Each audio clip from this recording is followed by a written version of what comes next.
Después de todo lo que pasó en la dimensión infernal, el evangelista se encuentra muy satisfecho, pues está a punto de juntar a los 5 pilares dentro de Tokio. Pero antes los del culto tendrán que encargarse del escuadrón y de nuestro prota. Mientras tanto en la estación, Shinra y Arsu se encuentran entrenando y los otros se encuentran trabajando normalmente. Por su parte el capitán Obi reporta literalmente todo lo que pasó la temporada pasada. Sí, sobre la invasión de la estación de Hina, sobre el demonio de 2 cuernos que protegía otra fábrica Materatsu y también el hecho de que la 8ª estación ahora se alió con Ajima. En fin, después de todos estos hechos, ahora el capitán se encuentra muy feliz, ya que menciona que están solo a unos pasos de solucionar el problema de la combustión espontánea. Pero en ese instante, el ejército del Imperio ingresa a las instalaciones de Fire Force para detener al capitán Obi. Pero lo más importante es que los encapuchados blancos también están aquí.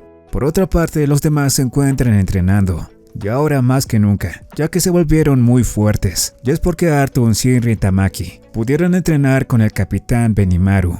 Obviamente todavía Shinra y Arthur no se llevan muy bien.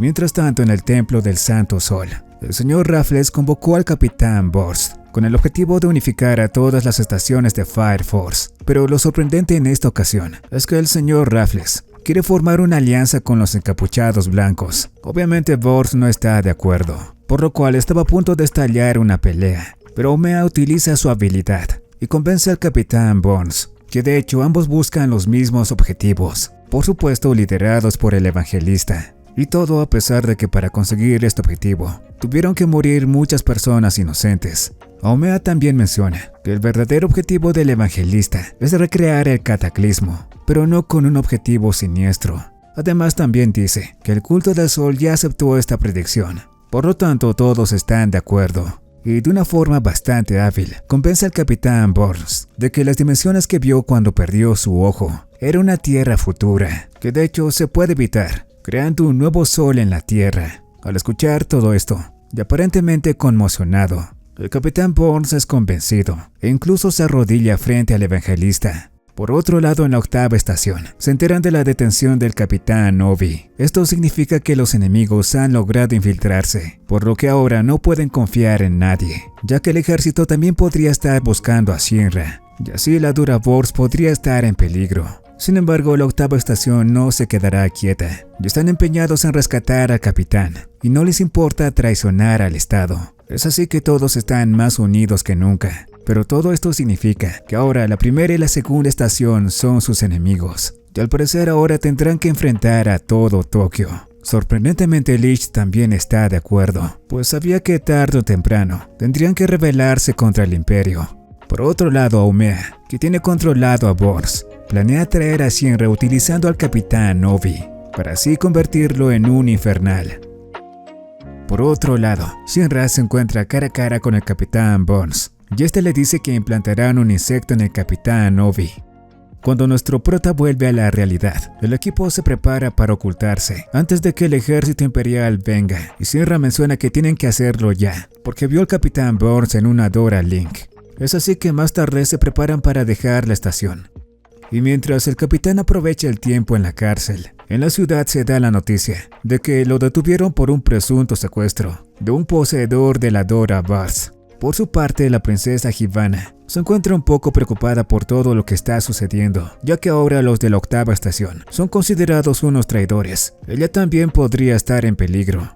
Benimaru también se entera de lo que pasó con la 8ª y obviamente se encuentra preocupado. Y hablando del 8º escuadrón, vemos que se encuentran huyendo como forajidos, cuando de pronto se encuentran con Joker, pero no viene en busca de problemas. Por el contrario, les dice a todos que los llevará a un lugar seguro. De esta forma llegan hasta esta alcantarilla, y muy dramáticamente, el Joker le dice al 8º escuadrón que deben elegir entre la esfera de la luz y de la oscuridad.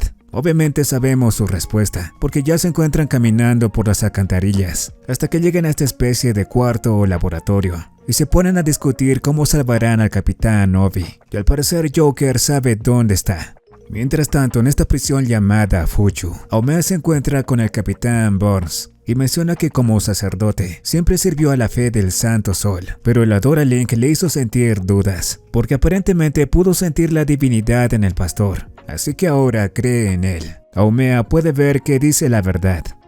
Al mismo tiempo, el octavo escuadrón se dirige a la prisión de Fuchu, con Joker y Shinra que van por delante. Por otro lado, una encapuchada blanca llamada Gold se presenta ante el capitán Obi y trae el insecto que le implantarán.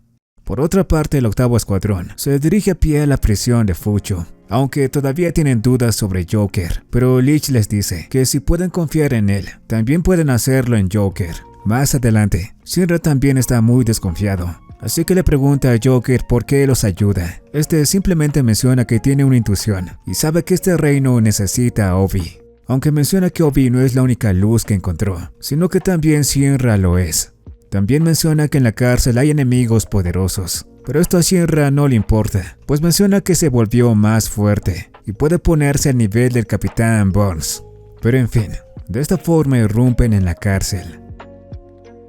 Una vez en la cárcel, se chocan de frente con el Capitán Burns, quien menciona que el Capitán Obi regresará al fuego, pero además menciona que desde que experimentó la Dora Link, percibió que la verdadera divinidad residía en el pastor, así que por eso ahora lo sigue. Shinra trata de decirle que los encapuchados blancos intentan destruir la tierra, pero Burns menciona que eso no importa, ya que después de eso vendrá la regeneración. De este modo presenta al Capitán Obi que está encadenado. Al ver esto, Shinra se lanza contra el Capitán Burns. Por su parte, el Joker también lo hace, pero Burns los repele con su ataque de voltaje Nova. Y lo peor es que cuanto más dura el combate, Burns acumula más temperatura y por lo tanto más poder. Aún así, nuestro prota continúa atacándolo, preguntándose qué hizo cambiar al Capitán Burns.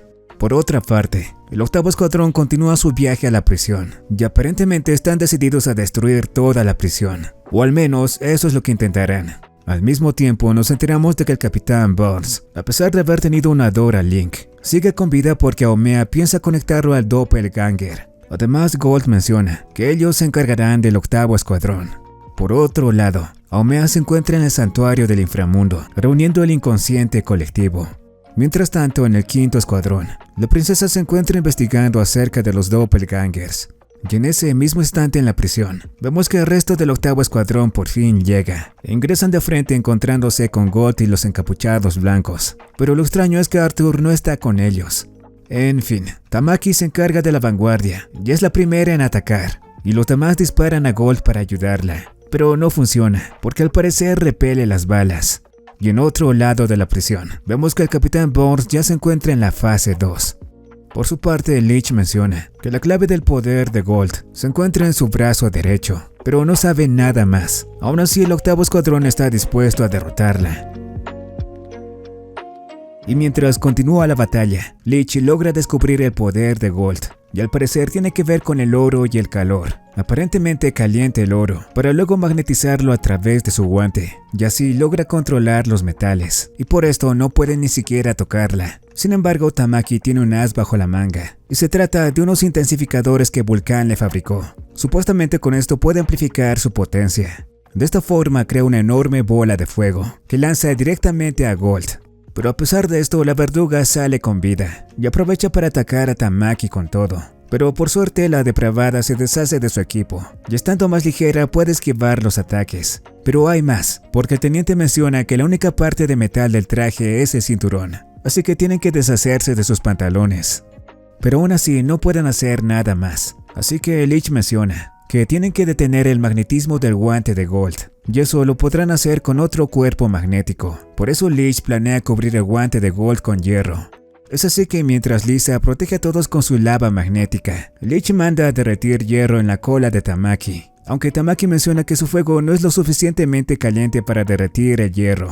Por lo cual Vulcan tiene que lanzar uno de sus amplificadores de potencia al trasero de Tamaki. Aún así tienen que utilizar oxígeno para calentar más las llamas de Tamaki. De esta forma, cuando ya tienen la bola de hierro lista, Tamaki se la lanza al guante de Gold. Y ahora que ya no tiene magnetismo, el teniente aprovecha para dispararle a Gold directamente en la frente, terminando con ella en ese instante.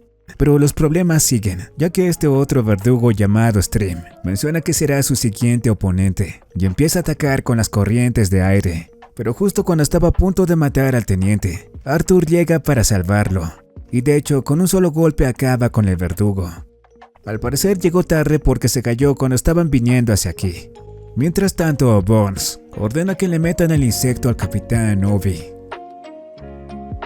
Pero como el Capitán Obi tiene los músculos tan desarrollados, el insecto no puede entrar en él, e incluso logra liberarse. Le tiran más insectos, pero ninguno logra entrar en su cuerpo, así que Obi se la pasa luciendo sus músculos. Mientras tanto, abajo aparece otro encapuchado blanco llamado Dragón, y al escuchar su nombre, Arthur obviamente se emociona bastante. Y con una exhalación potente, hace volar a todos, menos a Arthur, que con su espada Excalibur ataca al dragón, pero no le causa ningún daño, y por el contrario lo manda a volar. Y aunque visiblemente se encuentra temblando de miedo, Arthur continúa atacándolo, pero aún así no logra causarle daño. Lich menciona que la potencia de fuego de Arthur depende de su imaginación, así que cuanto más fuerte sea su rival, más se desarrollará esta. Es decir que Arthur está totalmente esquizofrénico. Pero incluso así este dragón no recibe ningún rasguño. De hecho es Arthur quien sale lastimado por las escamas de dragón que desprende este tipo. Al ver esto, según Lich, este tipo tiene un cuerpo de infernal. Y parece que es cierto, porque transforma su brazo y golpea a Arthur. Y al parecer puede volver infernales partes de su cuerpo. Por su parte, estos tipos presumen que Rekka tiene alguna relación con los Doppelganger. Y por su parte, la princesa Hibana cree que la combustión espontánea tiene alguna relación también con los Doppelganger. Entre tanto, al ver que su oponente es bastante fuerte, Arthur eleva aún más los niveles de su esquizofrenia y menciona que este tipo ha acumulado una gran experiencia dragónica y por eso gana aún más potencia. Es así que ataca nuevamente con su espada Excalibur, pero lo único que consigue es destruirla. Es así que cae al suelo. Por otro lado, mientras Obi continúa resistiendo a los insectos, el Capitán Burns recibe los ataques de Joker y de Shinra. Y mientras Shinra continúa atacando al Capitán Burns, vemos que desde muy pequeño su fe en Dios siempre fue muy sólida. E incluso de mayor menciona que seguiría creyendo en Dios, aun cuando no existiera, pero todo cambió cuando experimentó todo aquello que pasó en el Adora Link. Ahora se pregunta para quién rezaba o para qué lo hacía, pero ahora que según él ya sabe la verdad, menciona que se limitará a servir al resultado de esos rezos. De esta forma Shinra se pone a atacar al Capitán Burns, pero difícilmente logra hacerle algún daño. Y mientras el Joker se fuma su cigarrillo, menciona que esta batalla entre un viejo y un joven testarudo no acabará muy pronto. Shinra menciona que necesita más velocidad para vencer a Burns, pero incluso así no puede superarlo. De hecho, se lleva una buena paliza. Aún así Shinra no piensa rendirse, pues menciona que prometió proteger a Sho, a su familia y al octavo escuadrón. Es así que ahora Shinra produce unas llamas azules, que son mucho más fuertes y calientes. Así que aunque la temperatura del Capitán Burns continúa aumentando, Shinra decide atacarlo de todas formas, chocando de frente contra el capitán. Burns menciona que si Dios quiere la destrucción, él seguirá su camino, pero Shinra le dice que no podrá detener sus patadas, ni siquiera un dios. Pero en ese instante, Burns alcanza la fase 5 del voltaje Nova, deteniendo así la patada de Shinra. Pero pensando en su madre y en Sho, Shinra acelera aún más, golpeando de esta forma al Capitán Burns. Y una vez que ya todo acabó, el capitán reconoce la fuerza de Shinra y le dice que la gente como él es la resistencia de este mundo, pero aún así seguirá el camino de Dios, pues un viejo como él solo puede limitarse a obedecer. Además, solo ve la destrucción, así que le pide a Shinra que se vuelva más fuerte para que pueda cambiar esto. Entre tanto, lejos de allí, Aomea menciona que un nuevo pilar ha nacido. Y en ese instante, un demonio atraviesa al Capitán Burns, y ya que a este le falta un ojo, Shinra menciona que es un Doppelganger. Entre tanto, en otro lugar de la prisión, Dragón lanza su último ataque y Maki intenta bloquearlo, pero se da cuenta de que no podrá hacerlo. De esta forma el ataque los consume a todos, pero cuando todo se despeja, vemos que el octavo escuadrón está perfectamente bien. Aparentemente Maki sí pudo bloquear el ataque, pero eso no es lo que pasó, ya que Aomea llega en ese momento. Por su parte, aunque es muy doloroso para él, Shinra debe dejar al Capitán Burns, y este termina sus últimos momentos rezando. Por otro lado, Aomea manda a que maten a todos menos al pilar. Pero en ese momento, para salvar la situación, llega Moonlight Mask. Y aunque pretende ser alguien desconocido, su postura que se parece demasiado a la de Benimaru lo delata fácilmente. Es así que los encapuchados empiezan a atacarlo, mientras entrega unos estandartes a los demás. Entre tanto, el Capitán Obi, que por fin se deshace de los insectos, se entera de lo que le pasó al Capitán Burns y cómo este le encomendó a Shinra salvar al mundo. Pero en fin, ahora todos se retiran sobre los estandartes que trajo el tal Moonlight Mask, que como sabemos es Benimaru. Lo curioso de todo esto es que Omea menciona que todo salió como habían planeado, ya que hoy se reunieron todos los pilares, incluyendo el nuevo que vendría siendo el Capitán Burns, así que manda a que se inicien los preparativos para el día en el que el planeta arderá. Por otra parte, los de la octava estación y los demás llegan hasta Asakusa, donde se encargan de los heridos, pero lo importante es que el Capitán Obi le cuenta a Benimaru que el octavo escuadrón está siendo perseguido por el Imperio, y también le cuenta sobre el asesinato del Capitán Burns, del cual obviamente culparán al octavo escuadrón, haciendo que el Imperio y los encapuchados blancos se unan aún más. De hecho, mientras se lleva a cabo el funeral del Capitán Burns, los del primer escuadrón consideran a los del octavo traidores, porque piensan que Shinra mató a su capitán. Sin embargo, Karim y Huyan solo piensan en lo que Burns les dijo, sobre que ellos son los que cambiarán el mundo. Así que piensan volver al convento de San Raffles. Y por cierto, Hibana también se dirige hacia allá. Cuando Hibana llega a las ruinas del convento, se pone a recordar cómo era su vida cuando era una monja y cómo la pasaba con las otras hermanas. Obviamente también busca venganza, después de la tragedia que pasaron. De esta forma se pone a revisar la superficie del convento, porque piensa que por aquí está la entrada al inframundo y la encuentra debajo del altar. Pero en ese momento llegan estos dos, que también tienen muchas preguntas acerca de los doppelganger, y ya que persiguen el mismo objetivo, los tres apartan el altar y encuentran una entrada. Cuando ingresan encuentran algunos libros de plantas y otros sobre cultivo, así que Hibana recuerda que el emblema del convento era una cruz del Santo Sol, rodeada de vegetación, y también recuerda que las hermanas comían 3 veces al día, vegetales que ellas mismas cultivaban. De esta forma Hibana cae en cuenta que durante todo este tiempo las estaban creando a ellas como si fueran cultivos, y por eso les daban nombres de flor. Y en ese instante, sorpresivamente, aparece una hermana llamada Sumire, que antiguamente dirigía el convento. Al verla, Hibana se pone loca y la acusa de haber hecho experimentos de doppelganger con las hermanas, y menciona que la combustión espontánea que pasó fue uno de los experimentos doppelganger que la hermana Sumire llevó a cabo, pues con los insectos pretendía traerlos aquí. Y lo importante es que menciona que los doppelgangers se encuentran en el Adora, y cuando se fusionan con las personas, se produce la combustión espontánea. Al escuchar todo esto, la hermana Sumire le da la razón. En ese momento se escuchan unos temblores. Mientras tanto, Hibana le pregunta desde cuándo experimentaba con las niñas. Es así que la hermana Sumire cuenta que hace 250 años el cataclismo falló porque no había suficientes pilares ni energía, por lo cual el mundo no acabó de arder. Así que desde entonces empezó a crear pilares para el próximo cataclismo. Y ya que todo eso pasó hace 250 años, Hibana se pregunta qué clase de ser es la hermana Sumire. A pesar de esto menciona que está aquí para vengar la muerte de sus amigas, pero la hermana Sumire le dice que no están muertas y las invoca en forma de demonios. Obviamente Hibana queda conmocionada. Por su parte, Karim intenta atacar a la hermana Sumire, pero le es imposible, ya que aparentemente utiliza como arma las vibraciones de su cuerpo. Al mismo tiempo, Sumire continúa provocando los temblores, algo que según Hibana es imposible, a menos que la hermana esté utilizando el Adora Burst. Para fortuna de todos, este tipo que es el asistente de Hibana viene a rescatarlos. Mientras tanto, la hermana se transporta a la Adora, donde se contacta con un pilar de hace 250 años. Cuando vuelve nos enteramos de que la hermana Sumire es el 7º pilar. Ya fuera de peligro, Hibana vuelve a mencionar que la combustión espontánea se da cuando los doppelganger de la Adora se fusionan con la gente de este mundo, lo que significa que el cataclismo ocurrirá cuando el Adora entero entre en contacto con la Tierra. De esta forma la Tierra se convertirá en un sol, así como lo dijo Omea. Y si los pilares se reúnen con el pastor, este cataclismo sucederá.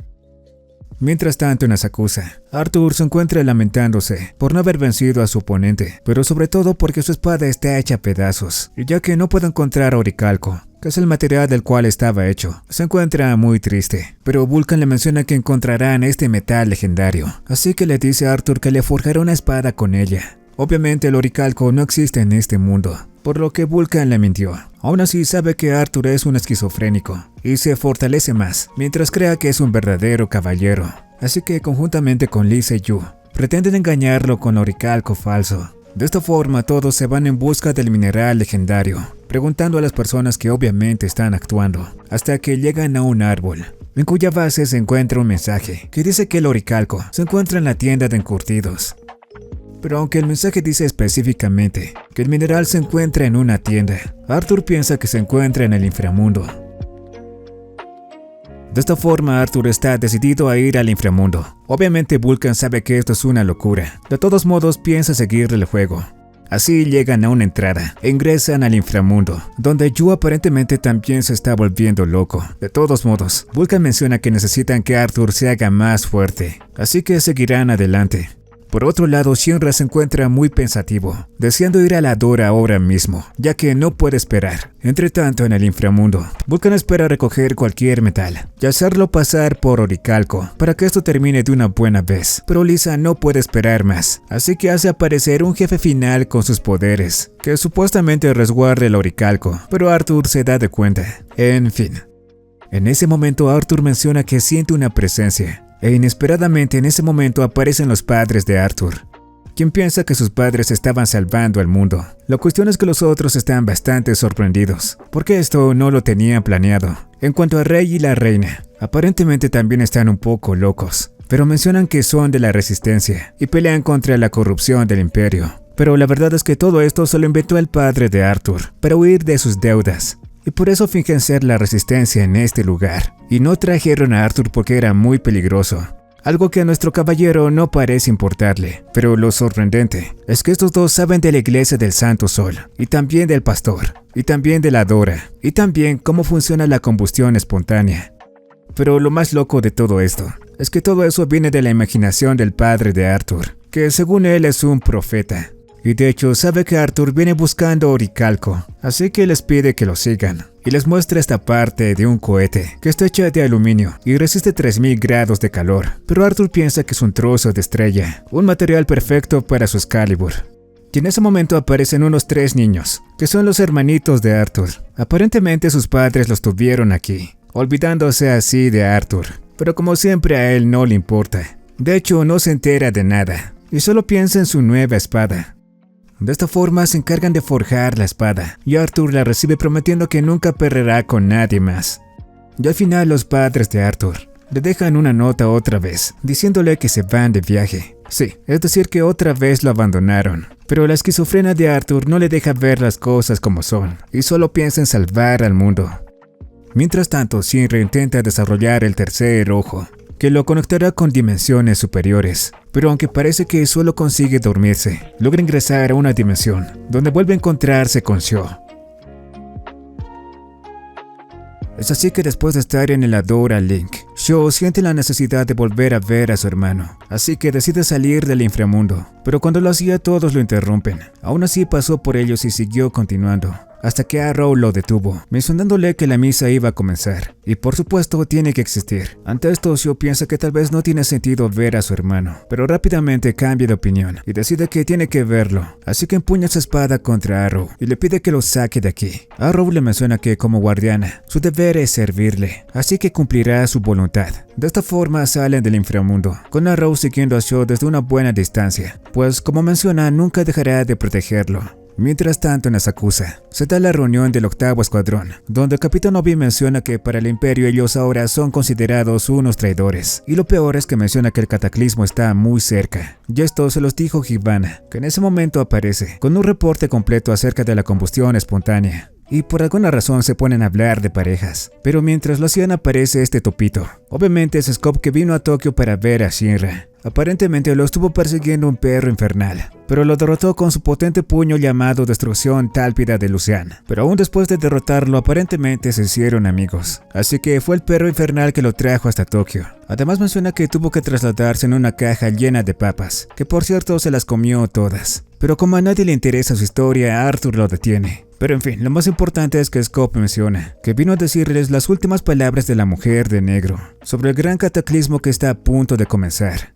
Mientras tanto, los encapuchados blancos se preparan para iniciar el cataclismo, y aunque ya saben que Sho se fugó, no les importa porque Amea menciona que aún así se les unirá en el Adora. En ese momento aparece Fire, el ejecutor del cataclismo, y Amea da inicio a la misa por orden del pastor, Por otro lado, Scott sigue contando que la mujer de la Dora dijo que el cataclismo vendría pronto y que la causa de que el último cataclismo fallara es porque no comprendían el número pi. Por eso el pastor hizo avanzar el tiempo hasta decodificar el pi. Ante esto, Vulcan menciona que si el pi y el Amaterasu tienen relación, tal vez la llave que robó Giovanni pueda ser la clave para decodificar el pi. Además, Giovanna menciona que como ya reunieron a los 8 pilares, los preparativos para el cataclismo están listos. Sí, todo parece estar perdido. Pero el capitán Obi les menciona que no se desanimen, ya que en la mañana fue a pedir la ayuda del segundo escuadrón y quedaron en cooperar juntos. También se reunió con el capitán Pan y obtuvo la ayuda del cuarto escuadrón, así que aunque crean que no sean suficientes, están decididos a detener el cataclismo. Pero además el Topito agrega que cuando estaba viniendo a Tokio, se topó con Giovanna y la hermana Sumire, y conociendo sus poderes, piensa que pretenden iniciar algo con los terremotos. Y al parecer tiene razón, porque en ese instante la hermana Sumire provoca unos temblores, iniciando así el cataclismo. De esta forma emerge el primer pilar en las costas del océano, y como dice Giovanna, si emergen los 8 pilares todo habrá acabado. Pero además también aparece un gran infernal debajo de la columna. Ante esto, con el permiso del capitán Obi, Shinra se dirige al infernal para detenerlo. Mientras tanto, los equipos de bomberos se preparan para enfrentar al infernal, y también Kurono, que se encuentra aquí. De esta forma, el cuerpo de bomberos abre fuego contra el infernal. Obviamente no logran hacerle ningún daño, y por el contrario contraataca, inutilizando el equipo de los bomberos. Pero en ese instante llega Takeru Noto de la segunda estación, que dispara directamente al infernal, pero Shinra se pone en medio. Scott le menciona que no tiene que disparar al infernal, y tampoco debe atacar al pilar, ya que según Scoop, este está tapando un volcán bajo el agua, y si le dispara el magma podría salir y cubrir todo Tokio. En cuanto a Shinra, Kurono se encarga de salvarlo, aunque al parecer lo hace de mala gana. Y después de llevarlo a tierra, Kurono se prepara para atacar al infernal, pero en ese instante de la nada, Fairy aparece para llevarse a Shinra, que aún se encuentra inconsciente. Por su parte, el gran infernal escupe una gran llama de fuego en la plaza, que consume una gran parte de la sección, para fortuna de los civiles. El capitán Pan llega con un potenciador que protege a las personas del calor. De esta forma, los civiles logran salvarse. Y así con la llegada del cuarto escuadrón, Ogun también empieza a atacar al infernal y logra arrancarle un brazo. Por su parte, Kurono encuentra el punto débil del infernal y con un ataque derrota al gigante. Pero a Fairy no parece importarle y menciona que si no lo derrotaban, el ritual no podría avanzar.